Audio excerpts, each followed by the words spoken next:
Three words that myself and the rest of the world's population never thought we'd hear together are electric, Mustang, crossover. And yet, here we are. The 2021 Mach E is exactly that, an electric crossover that sports the famous pony badge. However, before you go and start shouting sacrilege from the rooftops, I want you to take a deep breath and listen to this. This thing is here in front of me right now. This isn't a concept vehicle. This isn't even a pre-production model. You can buy this thing right now. So, before you go kicking and screaming and saying you'll never accept it, just know that it's happening whether you like it or not.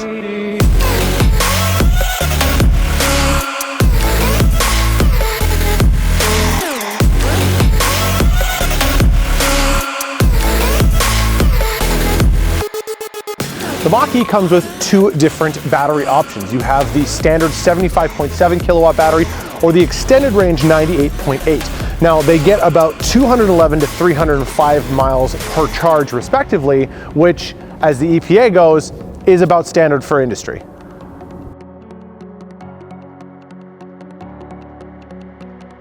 Range anxiety is defined as the fear that your vehicle will not reach its destination due to the fuel, or in this case charge, that it currently has.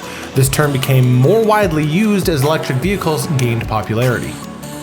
Personally, I didn't realize how ill-equipped I was to be able to charge one of these vehicles. When I got home, I realized that 120 volt plugging it in takes 96 hours to fully charge it. Therefore, I started to feel the effects of range anxiety immediately. Other than the name, this car really doesn't share much with its internal combustion brother. Cousin. Stepbrother. What would be the relation there? It doesn't matter. It's an entirely new platform, so no borrowing from an Escape or an Edge. This is its own kit.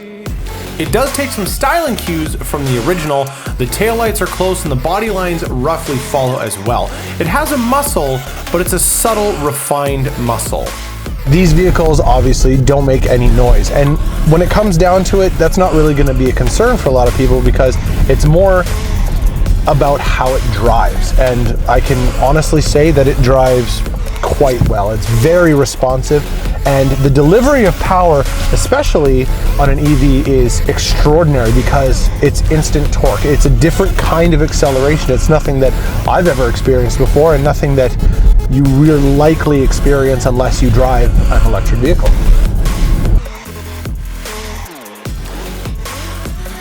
You have three different modes. You have Engage, which is the standard mode. You have Whisper, which is the eco-friendly EV mode, which uses less battery power. And then you have the mode which gives you kind of more oomph and a little bit more power to use, which is Unbridled. Now, this being my first foray into EVs, I have to admit that I am quite impressed. Ford has pulled out all of the stops and thrown all of its latest technology into this vehicle. It has the new Sync 4 system, which features a 15.5-inch touchscreen that uses machine learning to give you the best driver experience. Other notable features are the charging port, where there is a ring of lights that shows you how far along the charge is. The door handles are actually buttons that, once pressed, kicks the doors out a couple inches so you can open them. And then also the kick to open tailgate, which has been widely adopted by the entire auto industry and which amazingly I got on the first try. As I mentioned earlier, this is happening whether you like it or not.